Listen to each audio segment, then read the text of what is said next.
कार्यक्रम के पुण्यार्जक परिवार हैं Shri Parasnath re rolling mills limited, Durgapur 1, Bardhaman, Paschim Bangal. Amita Jain, wife of Anil Kumar Jain. Sangeeta Jain, wife of Vipin Kumar Jain. Manak Chand, Kamla Devi, Rakesh, Neetu, Rishabh एवं आयुषी मुशरफ, B123, सेठी कॉलोनी, जयपुर, राजस्थान। दीपक रतन चंद शाह परिवार, कोल्हापुर। रविंद्र गुलाब चंद दोषी परिवार, पंढरपुर। प्रतिभा दोषी एवं तनुजा शाह। श्री पार्श्वनाथ दिगंबर जैन स्वाध्याय मंडल, करेलीबाग, वडोदरा, गुजरात। स्वर्गीय माता सीतावंती, धर्मपत्नी स्वर्गीय मास्टर नथुराम जी मुन्हानी की स्मृति में श्री सुरेंद्र जैन, कांता जैन। श्री अशोक जैन, नीलम जैन। श्री पंकज जैन, अमिता जैन। श्री रजनीश जैन, दीपिका जैन। श्री ऋषभ, मुदित, रिधिमा, ख्वाहिश Jain. SKJ rubber corporation, Delhi. मोक्ष मार्गस्य नेतारं भेत्तारं कर्म भोगतां ज्ञातारं विश्वतत्त्वानां वंदे तद्गुणलब्धये। पंच परमेष्ठी भगवान की जय। संत शिरोमणि आचार्य विद्यासागर जी महाराज की जय। पिछले एपिसोड में हमने अणुव्रतों के अतिचारों पर चर्चा की थी। आज अब गुणव्रतों के अतिचार प्रारंभ होते हैं। देखें सूत्र नंबर 30, अध्याय 7। ऊर्ध्वाधस्तिर्यग व्यतिक्रम क्षेत्र वृद्धि स्मृत्यंतराधानानि। ऊर्ध्वाधस्तिर्यग व्यतिक्रम क्षेत्र वृद्धि स्मृत्यंतराधानानि। दोबारा बोले। ऊर्ध्वाधस्तिर्यग व्यतिक्रम क्षेत्र वृद्धि स्मृत्यंतराधानानि। सूत्र का संधि विच्छेद थोड़ा कड़ा है, इसलिए इसको बोर्ड पर दिखाएंगे। सूत्र का संधि विच्छेद देखें। ऊर्ध्व, अधः और तिर्यग, इन तीनों में जोड़ना है व्यतिक्रम। कैसे करेंगे? ऊर्ध्व व्यतिक्रम, अधो व्यतिक्रम, तिर्यग व्यतिक्रम। क्षेत्र वृद्धि, 5वां स्मृत्यंतराधान, 5 अतिचार हो गए। दिग्व्रत में क्या किया था? दिग्व्रत में 10 दिशाओं में आने जाने की मर्यादा का नियम लिया था आजीवन। ऊपर इतने फुट तक जाऊंगा, नीचे इतने फुट तक जाऊंगा, और तिरछे में चारों दिशाओं और 4 दिशाओं में इतना इतना जाऊंगा। अब अतिचार क्या कह रहे हैं? ऊर्ध्व व्यतिक्रम, ऊपर जो सीमा बनाई थी उसका व्यतिक्रम माने उल्लंघन हो जाना, ये भी बाई चांस हो जाना। जैसे उदाहरण, हमने नियम लिया है हम 10,000 फुट से ज्यादा ऊपर नहीं जाएंगे।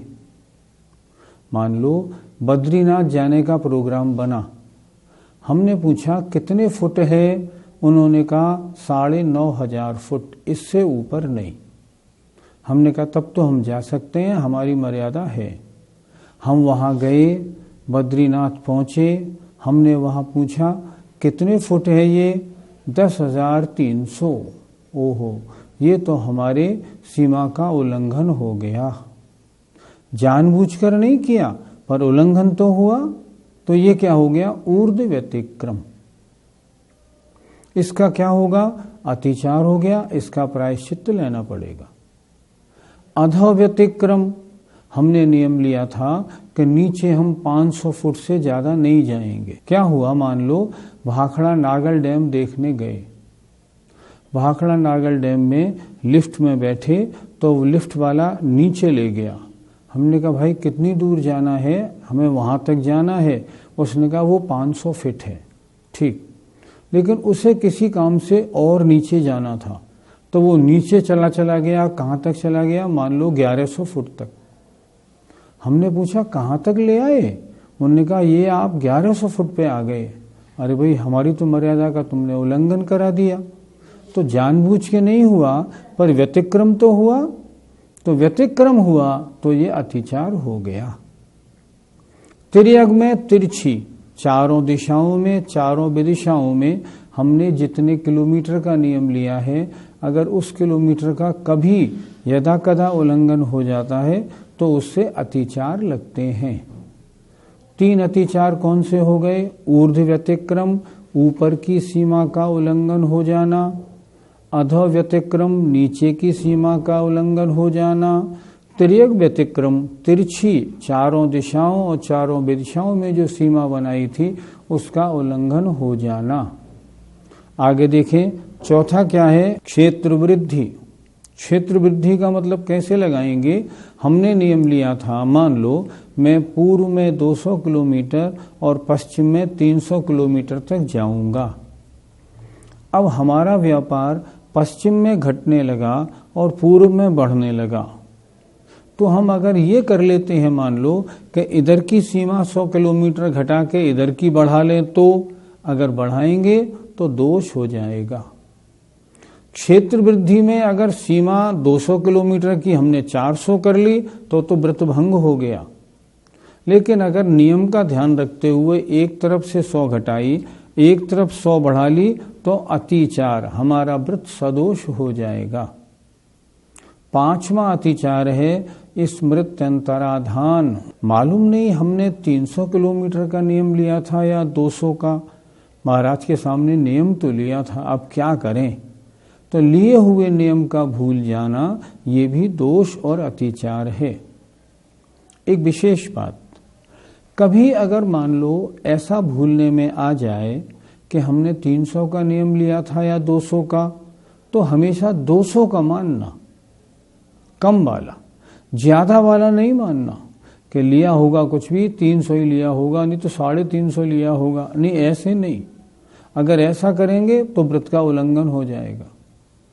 इसलिए अगर याद में 2 आए, 200 और 300, तो 200 वाला मानना, ताकि अपना आने जाने का और कार्य संकुचित हो जाए, दिग्व्रत का पालन अच्छी तरह से हो। दिग्व्रत के अर्थात 10 दिशाओं में आने जाने के आजीवन का जो नियम दिग्व्रत कहलाता है, उसके 5 अतिचार हैं। ऊर्ध्व व्यतिक्रम, ऊपर की दिशा में लिए हुए नियम का उल्लंघन हो जाना, अधो व्यतिक्रम, नीचे का उल्लंघन हो जाना, 8 दिशाएं, 4 दिशा 4 विदिशाओं में उल्लंघन हो जाना, क्षेत्र वृद्धि, एक तरफ का घटा के एक तरफ का बढ़ा लेना, और स्मृत्यंतराधान अर्थात ली हुई मर्यादा का भूल जाना।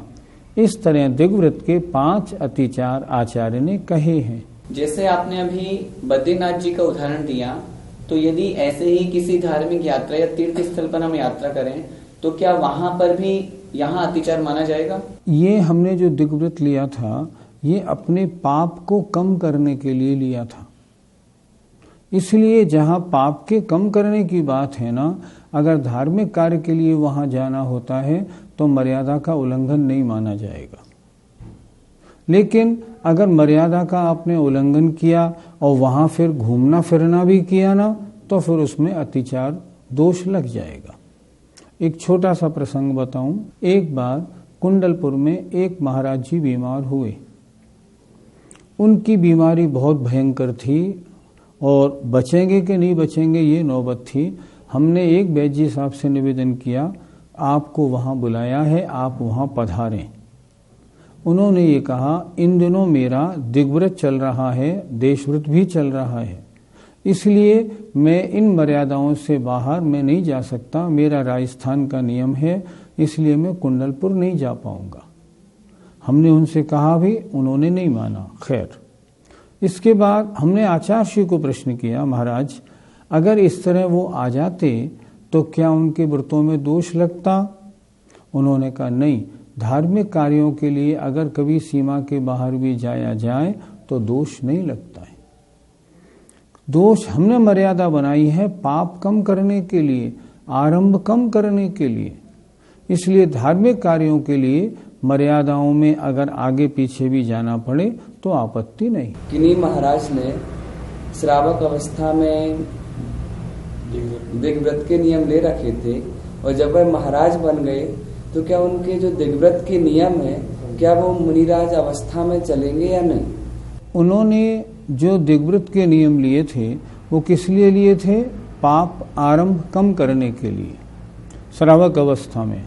अब मुनि अवस्था में पाप और आरंभ शून्य हो गए, इसलिए अब वे दिग्व्रत की मर्यादाएं यहाँ उपयोगी नहीं है। अब तो मुनि महाराज हैं, चाहे कहीं भी जाएं, ना हिंसा का काम ना आरंभ का काम, कोई काम ही नहीं। इसलिए वो मर्यादाएं श्रावक अवस्था की हैं, मुनि अवस्था में नहीं होती। दिग्व्रत के बाद अब जो देशव्रत हैं उनके अतिचार देखते हैं। आनयन प्रेष प्रयोग शब्द रूपानुपात पुद्गल क्षेपाः। आनयन प्रेष प्रयोग शब्द रूपानुपात पुद्गल क्षेपाः। बोलिए। आनयन प्रेष प्रयोग शब्द रूपानुपात पुद्गल क्षेपाः। इसमें 5 अतिचार देखते हैं। आनयन, दूसरा प्रेष प्रयोग, तीसरा शब्दानुपात, चौथा रूपानुपात। ये अनुपात दोनों में लगेगा, शब्दानुपात और रूपानुपात। और 5वां अतिचार है पुद्गल क्षेपाः। जरा परिभाषा देख लें। जो दिग्व्रत में बड़ी मर्यादा ली जाती हैं आजीवन, उसके अंदर छोटी मर्यादा कुछ दिन, कुछ हफ्ता, कुछ घंटे के लिए ले लेना, इसका नाम देशव्रत है। अब देशव्रत की मर्यादा में अतिचार कैसे लगते हैं? पहला दिया है आनयन। आनयन माने मंगाना, अर्थात मर्यादा के बाहर से कोई वस्तु कोई आ रहा हो तो उससे मंगा लेना। उन्होंने कहा वहां से आज वो सज्जन आ रहे हैं, उनसे ये चीज मंगा ले, इसमें दोष हो जाएगा। क्यों? सीमा के बाहर की बात क्यों, वहां से क्यों मंगाया? दूसरा प्रेष्य प्रयोग, किसी को सीमा के बाहर भेजकर कुछ मंगाना।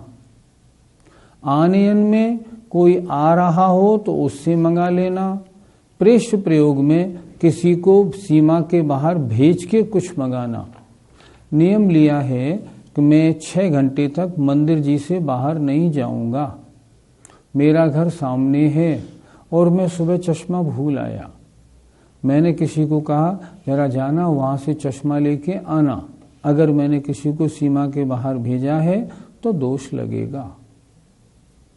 शब्दानुपात, सीमा के बाहर आवाज देके, या आजकल तो मोबाइल का जमाना है, मोबाइल के द्वारा अपनी सीमा के बाहर से कुछ अपना काम किसी तरह का कराना, निर्देश वगैरह देना, शब्दानुपात।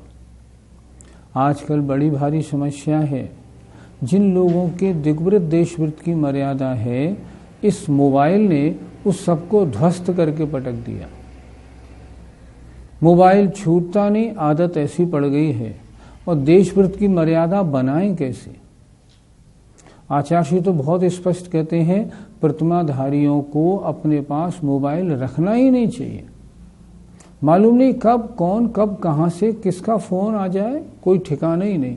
अमेरिका वाला कर रहे हैं, इंग्लैंड से आ रहा है, कुछ बात नहीं, आपके परिचित कहाँ है मालूम नहीं पड़ता। ये शब्दानुपात नाम का अतिचार आजकल खूब लग रहा है।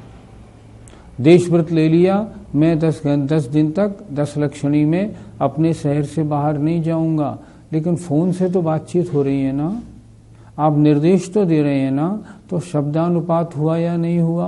हुआ। ये आजकल बहुत हो रहा है। शब्दानुपात, शब्द अपनी सीमा के बाहर शब्दों को भेजकर कोई निर्देश, कोई कार्य कराना।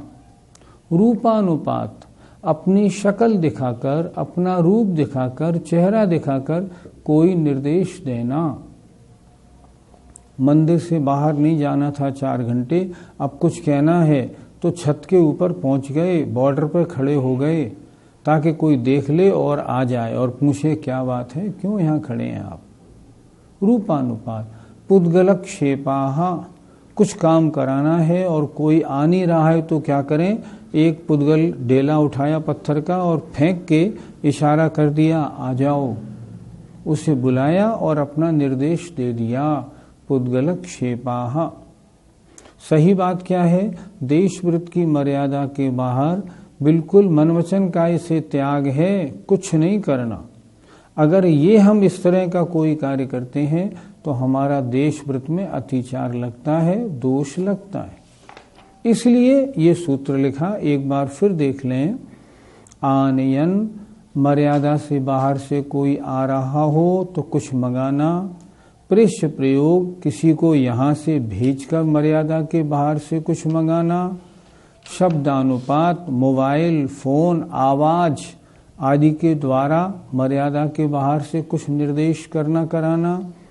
शब्दानुपात, रूपानुपात, रूपानुपात अपना चेहरा दिखाकर, और पुद्गल क्षेपाः, कोई पत्थर का डेला वगैरह फेंक कर इशारा करना, निर्देश करना, इसका नाम पुद्गल क्षेप नाम का अतिचार है। इस तरह ये देशव्रत के 5 अतिचार हुए। तीसरा गुणव्रत है अनर्थ दंड व्रत। अनर्थ दंड व्रत के अतिचार कौन कौन से हैं? अगले सूत्र में कह रहे हैं आचार्य। कंदर्प, कौतकुच्य, मौखर्या समीक्षादिकरणोपभोग परिभोगा नर्थक्यानि। कंदर्प, कौतकुच्च, मौखर्या समीक्षाधिकरणोपभोग परिभोगा नर्थक्यानि। बोलिए। कंदर्प, कौतकुच्च, मौखर्या समीक्षाधिकरणोपभोग परिभोगा नर्थक्यानि। इसमें 5 अतिचार सूत्र से निकालते हैं। कंदर्प, कौतकुच्च, मौखर्य, असमीक्षादिकरण, उपभोग, परिभोग, अनर्थक्य, 5। एक एक को समझते हैं। अनर्थ दंड व्रत अर्थात ऐसे कार्यों का त्याग करना जिनसे अपना कोई मतलब तो सधे नहीं और पाप का बंध हो जाए, इसके अतिचार।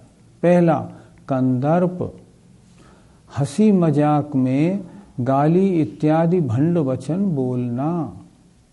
हास्य मिश्रित भंड वचनों को कंदर्प कहते हैं। हंसी मजाक में होली आदि के अवसर पर, व्यास आदि के अवसर पर जो भंड वचन बोले जाते हैं, व्रती उनसे दूर रहता है, हंसी मजाक में भी नहीं बोलता। कौतकुच्य, भंड वचन बोलते समय शरीर से भी कुचेष्टा करना, इसे कहते हैं कौतकुच्य। ये उससे और थोड़ा आगे हो गया। अगर ऐसा करता है ना, उससे अपना क्या मतलब सत्ता है? कुछ नहीं, पाप का बंध होता है। तीसरा है मौखर्य। मौखर्य माने बहुत ज्यादा बोलना। आप भी ऐसे कुछ लोगों को जानते होंगे और मैं भी जानता हूं, जिनके पास बैठ जाएं तो अपने कान पोले हो जाएं। उनका बोलना रुकता ही नहीं, बोलते ही रहते हैं, बोलते ही रहते हैं। कोई सब्जेक्ट हो या नहीं हो फिर भी बोलते हैं। ये अनर्थ दंड है, इसको छोड़ना चाहिए। अगर इतना बोलेंगे तो क्या होगा? अतिचार लगेगा। वृत्ति को तो संयमित, बहुत थोड़ा आगम के अनुसार बोलना चाहिए, नहीं तो सत्यानुव्रत कैसे पलेगा। मौखर्य, असमीक्षादिकरण, बिना पर्पस के बहुत सारा कार्य करना। खड़े थे, सामने बगीचे में घास बहुत बड़ी हो गई है, लाओ इसे कटवा दें, इसको यहाँ से उखाड़ के उधर लगा दो, इसको यहाँ से उधर कर दो। क्यों कर दो? असमीक्षादिकरण, बिना सोचे समझे निष्प्रयोजन बहुत कार्य करना। और आगे लिखा है उपभोग, परिभोग, अनर्थक्य। उपभोग और परिभोग की बहुत सी वस्तुओं का संग्रह रखना, चाहे वे अपने काम में आए या नहीं आए। मैं ऐसे कई व्यक्तियों को जानता हूँ। मैं उनके घर गया और मैंने उनसे पूछा, इस अलमारी में क्या रखा है? उन्होंने कहा, इस अलमारी में पिछले 25-30 साल में जितने भी शादी के कार्ड मेरे यहाँ आए, सबको मैं इकट्ठे करता रहता हूँ। क्यों करते रहते हैं? इन सब में जीव राशि पड़ती है, सब में हिंसा का दोष लगता है। बिना मतलब कुछ मतलब तो है नहीं। ताकि लोग मेरे पास आएं और पूछें शादी का कार्ड छपाना है, मैं कहता हूँ इसमें से छांट लें। 30 साल का म्यूजियम हो गया ये उचित नहीं। बहुत से लोगों को हमने देखा अपनी जीवन भर की हजारों फोटो इकट्ठी करके रखते हैं। क्यों रखते हैं इकट्ठी करके? क्या करना? उपभोग परिभोग अनर्थक्य और उपभोग परिभोग की वस्तुएं बहुत रखना। कोई लोग तो ऐसे होते हैं जिन पर सैकड़ों जोड़ी चप्पलें, 50 जोड़ी जूते होते हैं। मान लो नियम भी ले रखा है कि मैं 50 जोड़ी जूते रखूंगा, ये भी किस लिए ले रखा है? क्यों रखना? एक जोड़ी से काम क्यों ना चले? आगे तो आपको नंगे पैर चलना है ना, तो अभी से अभ्यास बनाइए, जूते चप्पल छोड़ दीजिए। कायदा तो ये कहता है। तो उपभोग और परिभोग की वस्तुओं का व्यर्थ संग्रह करना, ये अनर्थ दंडवृत्त के अतिचार हैं। अगर इनको करेंगे ना तो बिना मतलब के हिंसा लगेगी, आपके व्रत में दोष लगेगा। यदि कोई व्यक्ति खड़े होकर फल इत्यादि तोड़े, जैसे किसी व्यक्ति को खड़े होकर कच्चे अमरूद तोड़ने इत्यादि में बहुत मजा आता है, तो उसको कौन सा दोष लगेगा? ये उसका काय संबंधी असमीक्षाधिकरण है। शरीर की फालतू क्रियाएं करना। क्यों करना? जीव हिंसा भी लगेगी, पर्पस कुछ नहीं, तोड़ा और फेंक दिया। काय संबंधी असमीक्षाधिकरण कहा जाएगा। 3 गुणव्रतों के अतिचार, उनकी चर्चाएं हुई। अब शिक्षाव्रत में पहला शिक्षाव्रत है सामायिक शिक्षाव्रत, उसके अतिचारों का सूत्र पढ़ते हैं। योग दुष्प्रणिधानानादर स्मृत्यनुपस्थानानि। योग दुष्प्रणिधानानादर स्मृत्यनुपस्थानानि। बोलिए। योग दुष्प्रणिधानानादर स्मृत्यनुपस्थानानि। इसमें पहले 5 अतिचार निकालते हैं। योग दुष्प्रणिधान, इसमें 3 हो गए। योग माने मन वचन काय। मन का दुष्प्रणिधान, वचन का दुष्प्रणिधान और काय का दुष्प्रणिधान, 3 हो गए। अनादर और स्मृत्यनुपस्थान, 5 अतिचार हो गए। सामायिक शिक्षाव्रत के ये 5 अतिचार हैं। सबसे पहला मन दुष्प्रणिधान। मन का दुष्प्रणिधान माने दुष्प्रवृत्ति, मन का गलत उपयोग। बैठे तो हैं सामायिक में और सोच रहे हैं अपने मुकदमे की, सोच रहे हैं अपने परिवार की, सोच रहे हैं ब्याह शादी की, दुकान की। ऐसे परिणाम जहां आ रहे हैं, ऊपर तो सामायिक हो रही है लेकिन अंदर मन का दुरुपयोग हो रहा है। ये सामायिक में दोष है, अतिचार है। वचन दुष्प्रणिधान, सामायिक कर रहे हैं, सामायिक करते करते भूल गए, कुछ का कुछ बोल गए। बोल तो रहे हैं, अर्थ नहीं आता। सामायिक करते करते अगर मान लो किसी का मोबाइल बज रहा है तो कह दिया, अरे जरा मोबाइल तो देख लो, देखना बाहर कौन घंटी बजा रहा है इतनी देर से, इतना कह दिया, फिर सामायिक में लग गई। ये वचन का दुष्प्रणिधान है, दुष्प्रवृत्ति है, नहीं होनी चाहिए। काय की दुष्प्रवृत्ति, एक आसन से बैठ के सामायिक करनी थी, बार बार आसन को बदलना, कभी किसी को काय शरीर से इशारा कर देना, ये काय की दुष्प्रवृत्ति है। सामायिक में ये नहीं होनी चाहिए। चौथा अनादर। सामायिक में कम से कम 2 घड़ी 48 मिनट तो बहुत होते हैं, मन नहीं लगता। सामायिक प्रतिमा अगर हो गई है मान लो, तब तो इसमें 3 टाइम करना पड़ेगा। 3 टाइम तो बहुत होता है। उसके प्रति कार्य करें पर आदर पूर्वक न करें। आदर कब माना जाएगा? जब सामायिक अगर 2 घड़ी करनी है तो 3 घड़ी करें तो माना जाएगा हाँ आदर है। अनादर कब? अनादर जब बेगार टाल दें। चलो कोई बात नहीं, तुम ये करते रहो, मैं करता हूं। हमने बहुतों को देखा जहां सब चर्चा होती रहती है उसके बीच में वो बैठे रहते हैं और अपनी सामायिक करते रहते हैं। ये अनादर, ये दुरुपयोग। ऐसे थोड़ी होता है। सामायिक कहाँ करनी चाहिए? एकांत स्थान में। सामायिक महान पुण्याश्रव के कारण है। सामायिक एकांत स्थान में होती है, सामायिक करनी है। यहाँ से उठिए, मंदिर में एकांत स्थान में जाइए, जगह का चुनाव करिए, फिर सामायिक करिए। जय जिनेन्द्र।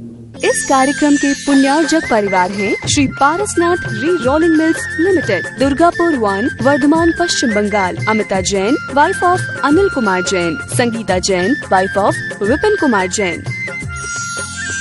मानक चंद, कमला देवी, राकेश, नीतू, ऋषभ एवं आयुषी मुशरफ, B123, सेठी कॉलोनी, जयपुर, राजस्थान। दीपक रतन चंद शाह परिवार, कोल्हापुर। रविंद्र गुलाब चंद दोषी परिवार, पंढरपुर। प्रतिभा दोषी एवं तनुजा शाह। श्री पार्श्वनाथ दिगंबर जैन स्वाध्याय मंडल, करेलीबाग, वडोदरा, गुजरात। स्वर्गीय माता सीतावंती, धर्मपत्नी स्वर्गीय मास्टर नथुराम जी मुन्हानी की स्मृति में श्री सुरेंद्र जैन, कांता जैन, श्री अशोक जैन, नीलम जैन, श्री पंकज जैन, अमिता जैन, श्री रजनीश जैन, दीपिका जैन, श्री ऋषभ, मुदित, रिधिमा, ख्वाहिश Jain. SKJ rubber corporation, Delhi.